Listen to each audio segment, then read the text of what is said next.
Glória a Deus. Glorificado seja o nome de Deus Pai, Deus Filho e Deus Espírito Santo, que nos mantém de pé, louvando e bendizendo o nome do Todo-Poderoso. Há muitos dias eu estou sem gravar nenhuma mensagem. Eu estou sem gravar nenhuma mensagem dentro de casa, porque eu tenho gravado algumas na rua. Há alguns dias eu estou sem me manifestar aí no meu canal, porque eu gosto de trabalhar com a palavra do Senhor, não para fazer números, mas para fazer a obra.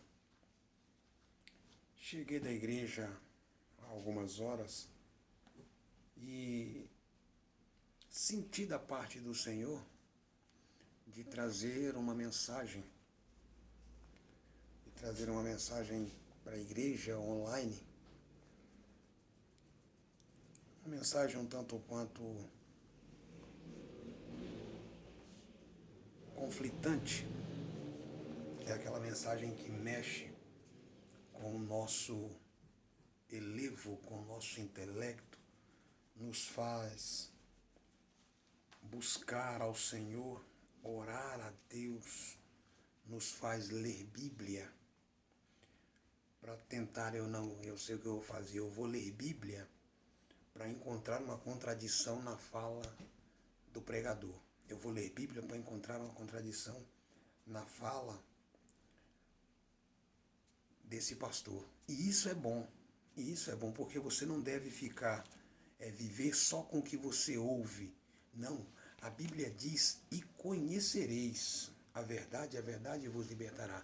A Bíblia não diz, e ouvireis a verdade e ela vos libertará. Não. Você só vai ser liberto quando você realmente conhecer a verdade. Um texto que muito me chama a atenção dentro da Bíblia é o texto de Moisés. O Senhor disse que usaria Moisés para libertar o povo. Moisés se empolgou pelo que ele ouviu e saiu querendo fazer do jeito dele. Moisés, ele emplacou sobre um homem egípcio, o matou e escondeu, achando Moisés que era daquele jeito que ele ia libertar o povo. Só porque ele ouviu Deus falar e achou que ele tinha que começar. Não. Deus planejou um jeito de tirar Moisés de dentro do Egito, levou Moisés agora, não mais como um dos escolhidos ao trono, mas como um inimigo do trono.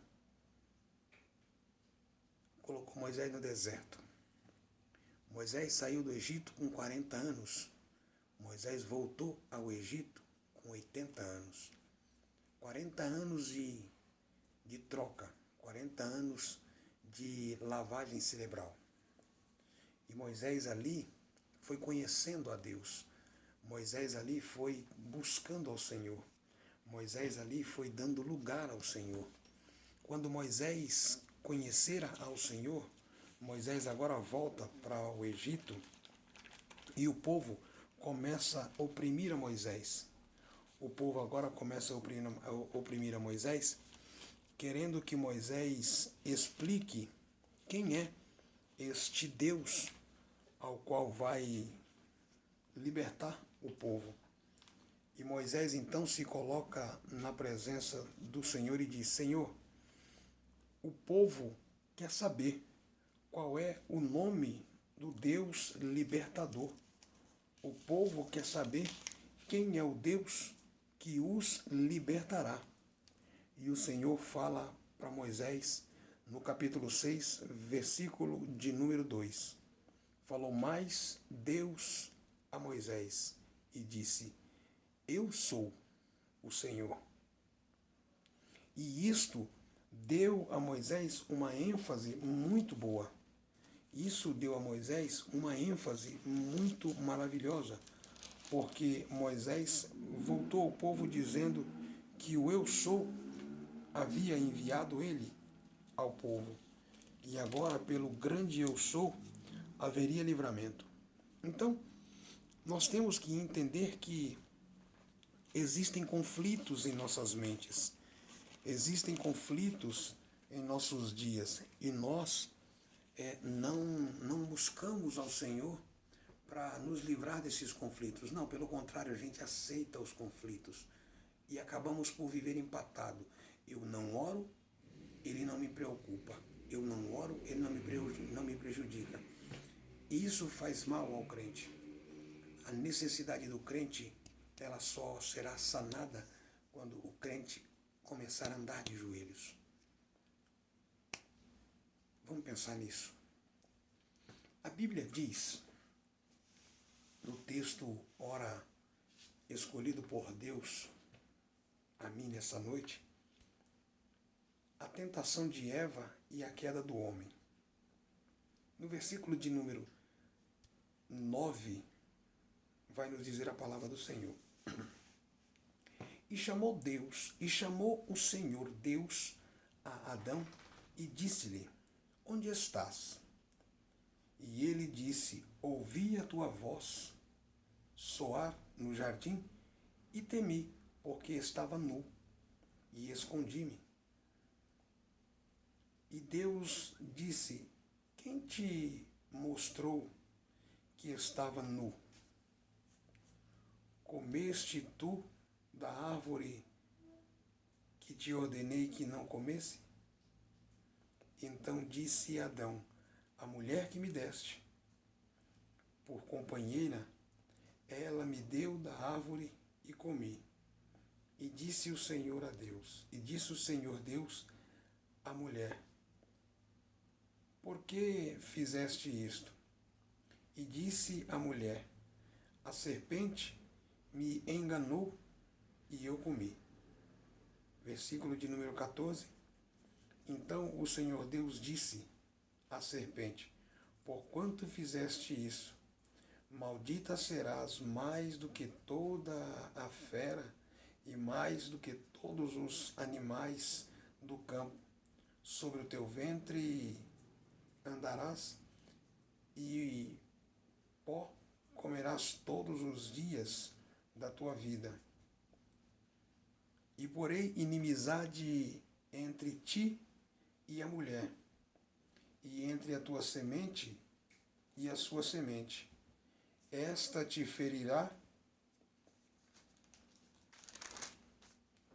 a cabeça e tu lhe ferirás o calcanhar. Amém? Entendamos uma coisa, igreja. Nós vivemos em um mundo de guerra.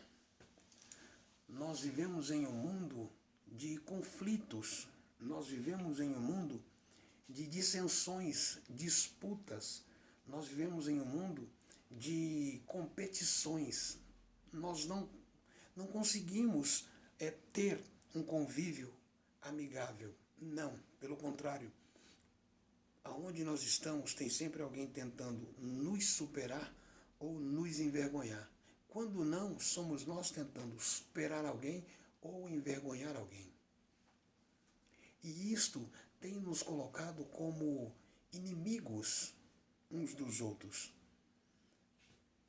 O que nós podemos entender é que nós, na posição que exercemos, independente qual seja o seu cargo na igreja, mas a posição que nós exercemos, a posição cristã que nós exercemos, a bandeira que nós levantamos, ela não cabe, não tem espaço nessa haste para nós dizermos o meu inimigo.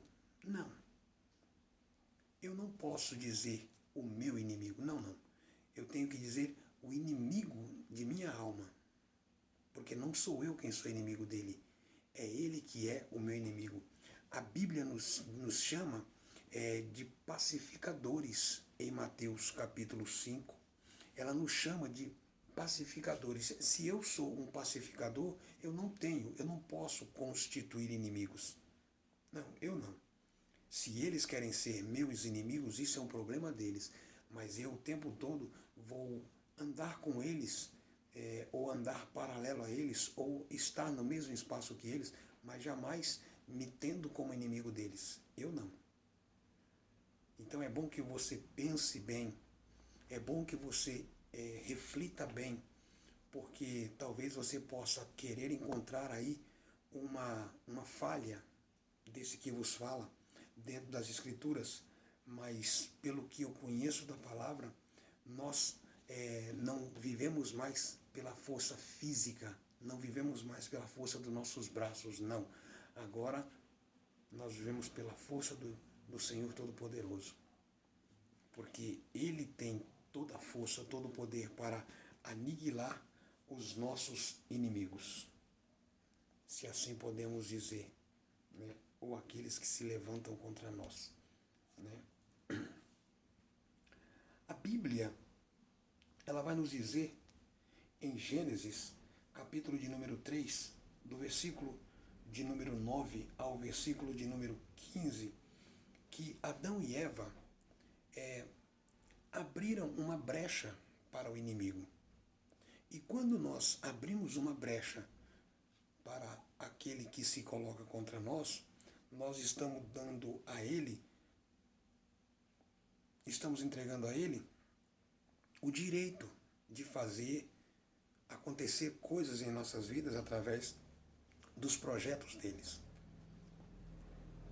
A Bíblia diz que quando Adão foi convocado pelo Senhor na tarde, porque o Senhor visitava o jardim do Éden toda a tarde para observar os feitos de Adão, a Bíblia diz que quando o Senhor chegou e chamou pelo nome de Adão, Adão se escondeu. E quando Adão se esconde, o que acontece? Ele se condena, porque acabou aquela ingenuidade, acabou aquela simplicidade. Ele agora se esconde. E quando Deus o encontra, diz: Adão, por que se escondestes? Ah, Senhor, eu ouvi a tua voz e temi, porque estava nu. Adão, quem te convenceu ou quem te alertou que estava nu? Adão disse: a mulher que tu me deste, ela me deu do fruto para que eu comesse. E Deus disse a Eva: por que comestes? A serpente me seduziu e eu comi. Aí o Senhor coloca então uma maldição sobre a serpente, que resbala também na mulher, porque a mulher também seria ferida pelo investimento, pelas investidas da serpente.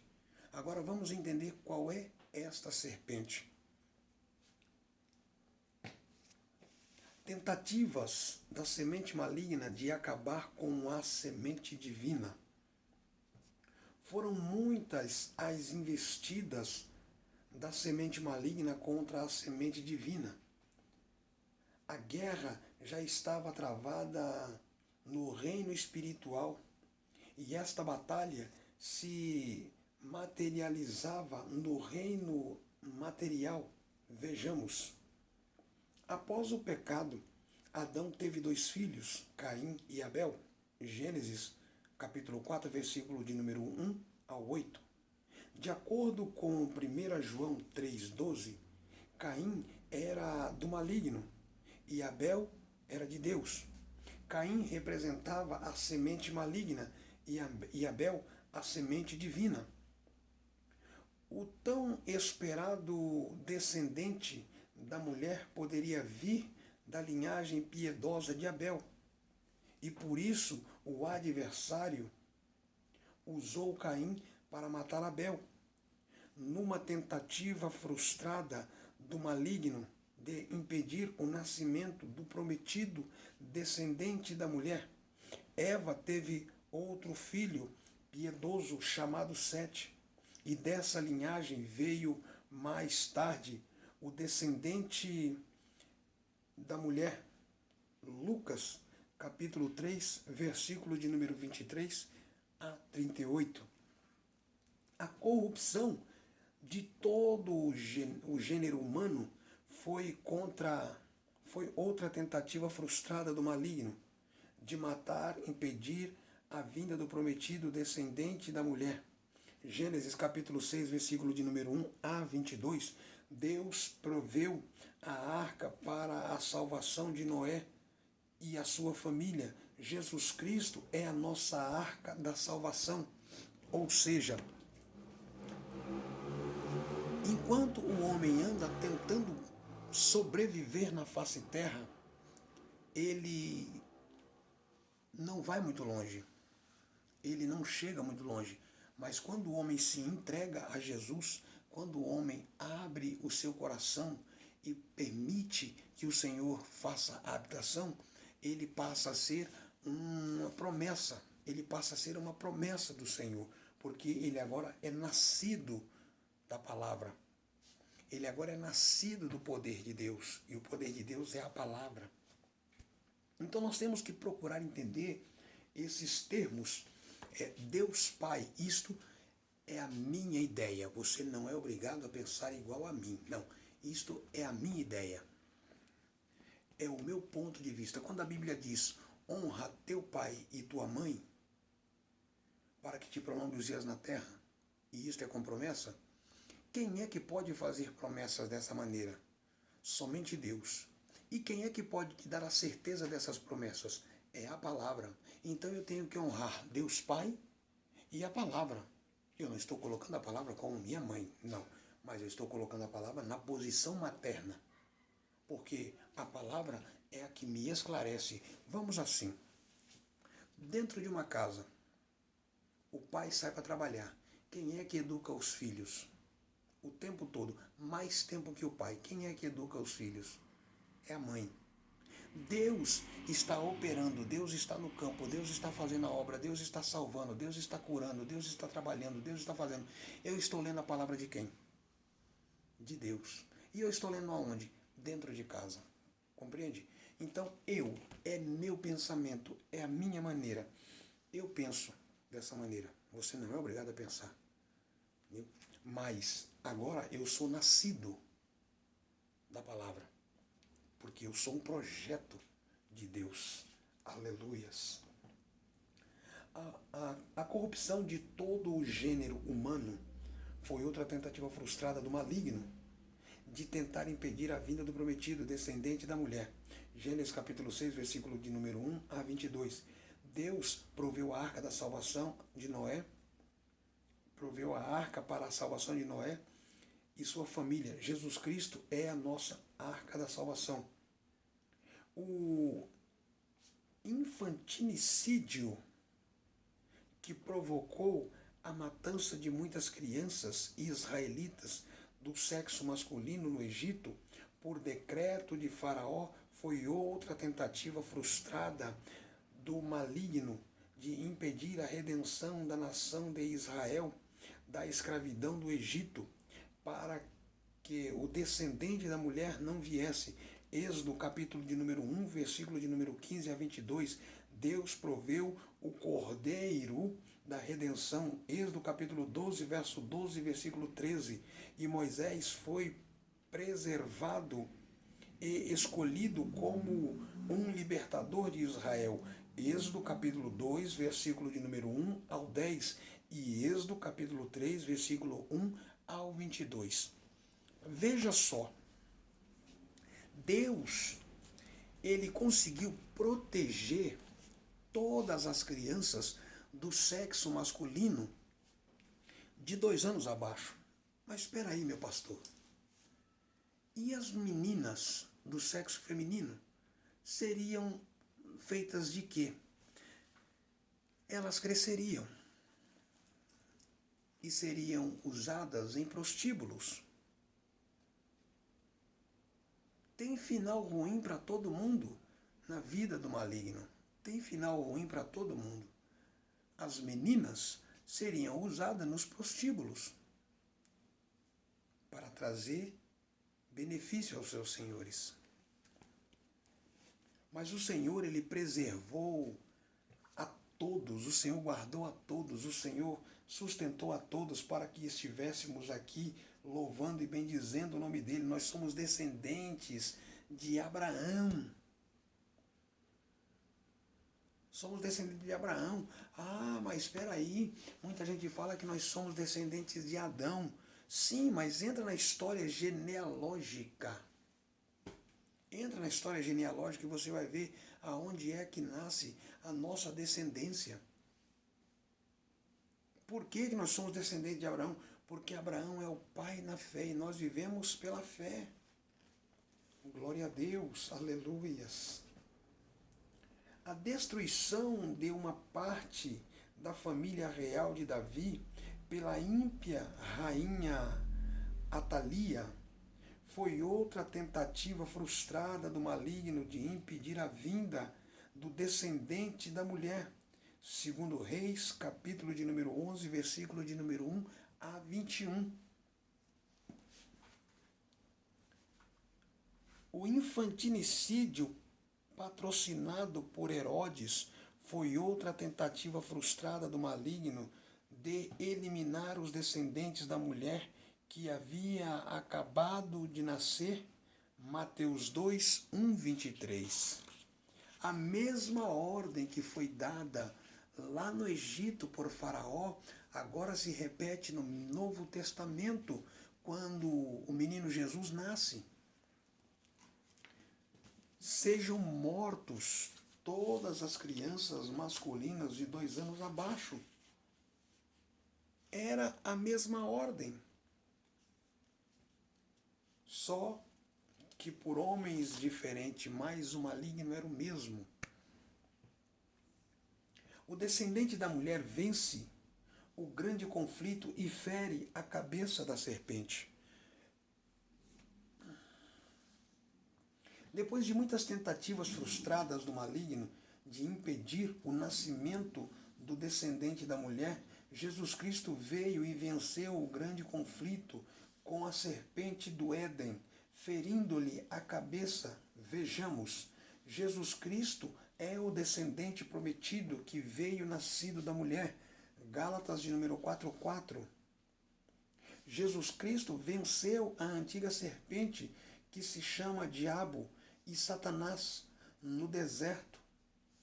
Mateus 4, do 1 ao 11. Jesus Cristo venceu o grande conflito com a antiga serpente que se chama Diabo e Satanás na cruz. Colossenses 2, 14 e 15. Jesus Cristo veio para libertar os oprimidos do diabo.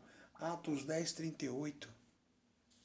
Jesus Cristo destruiu o diabo que tinha o poder da morte. Hebreus 2, 14. Jesus Cristo se manifestou para destruir e desfazer as obras do diabo. 1 João 3, 8. Jesus Cristo é o grande vencedor da antiga serpente que se chama Diabo e Satanás. Apocalipse 20, 1, 10. Agora me diga uma coisa. Você tendo essa convicção de que Jesus Cristo venceu o diabo que te atormentava, você tendo essa convicção de que Jesus Cristo venceu o diabo que te incomodava, o que te falta para você se tornar um cristão mais certo? Um cristão que ande corretamente de acordo com os preceitos do Senhor? O que te faz viver esta vida dissoluta buscando ocasiões ruins lá fora? O que te faz continuar nessa posição que você está? Ei, deixa eu te segregar algo da parte do Senhor. O Senhor, Ele só se apartará de você se você der ocasião ao diabo. Mas se você for fiel, firme em suas condutas na presença dEle, Ele quer mudar a tua história. Você vai encontrar pessoas que vão te dizer, olha, já houve o Apocalipse, as revelações já foram feitas, olha, Jesus já veio, olha, nós agora vivemos de um jeito completamente liberto, não precisa disso, não precisa daquilo. Aí você pergunta para essa pessoa, se já houve o Apocalipse e já teve o arrebatamento, por que você ficou? Por que você não subiu, já que houve o arrebatamento? Compreende? Compreende o que eu estou dizendo? Faça aí uma reflexão. Faça aí uma reflexão, porque a conclusão nos leva simplesmente a dizer que nesse grande conflito entre a força do mal contra a força do bem, através da história já podemos celebrar a vitória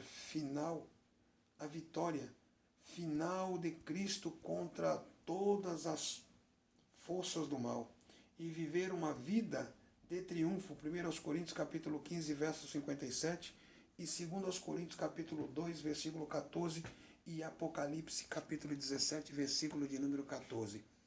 Agora fica a seu critério, crente, em permitir ser transformado pelo Senhor e viver uma vida absolutamente pautada no querer de Deus, ou continuar essa vida dissoluta, essa vida de engano, essa vida de dores, essa vida de desamores, de sabores, essa vida de tormenta, essa vida de torpeza, essa vida de sem perspectiva nenhuma. Cabe a você agora decidir o que é bom para você.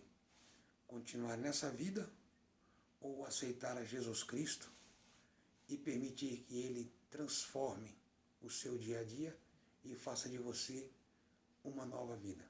E faça para você uma nova vida. Porque a Bíblia diz, no livro do Apocalipse, capítulo de número 3, versículo de número 20, eis que estou à porta e bato.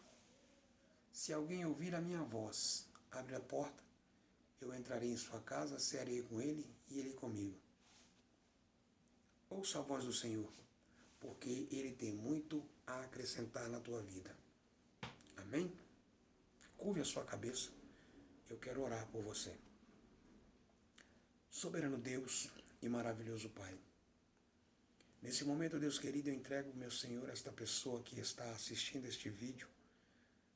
Eu entrego, meu Deus amado, ele nas suas mãos, eu entrego ela nas suas mãos. E nessa noite, Deus, eu peço ao Senhor, papai querido, que o Senhor entre com uma providência na vida dele e dela, tirando ela, meu Deus amado, tirando ele, Senhor, desta dúvida tão cruel que pairava sobre a mente dele e sobre a mente dela. Mas que eles venham entender, Pai, que a semente do bem, ela vence o mal em qualquer instância. A semente do bem, Senhor, ela vence o mal em qualquer lugar. A semente do bem, ela vence o mal em qualquer área da vida da pessoa. Não importa se amorosa, financeira, se profissional, se... não importa qual seja a área. A semente do bem, ela transforma. Porque a semente do bem primeiro nos transforma e depois nos capacita para guerrearmos. A semente do bem, ela tem que germinar em nós. Se a nossa fé, segundo a Bíblia, for do tamanho de um grão de mostarda, nos faz entender que o grão de mostarda, ele é pequeno, mas ele dá milhares de grãos. A nossa fé, ela tem que germinar, ela tem que crescer. E quando a nossa fé germina e cresce dentro de nós, a semente do bem nos faz vitorioso. Senhor, que esta pessoa, Pai, tenha uma semana abençoada, que essa pessoa tenha dias de graça, dias de louvores, que essa pessoa tenha, meu Deus querido, dias de vitória, em nome de Jesus. É o que eu te peço, Senhor, e te agradeço. Em nome do Pai, do Filho e do Espírito Santo de Deus. E um abraço da parte do pastor Ricardo a todos, e fiquem todos na gloriosa paz do Senhor Jesus. Amém? E graças a Deus, Pai.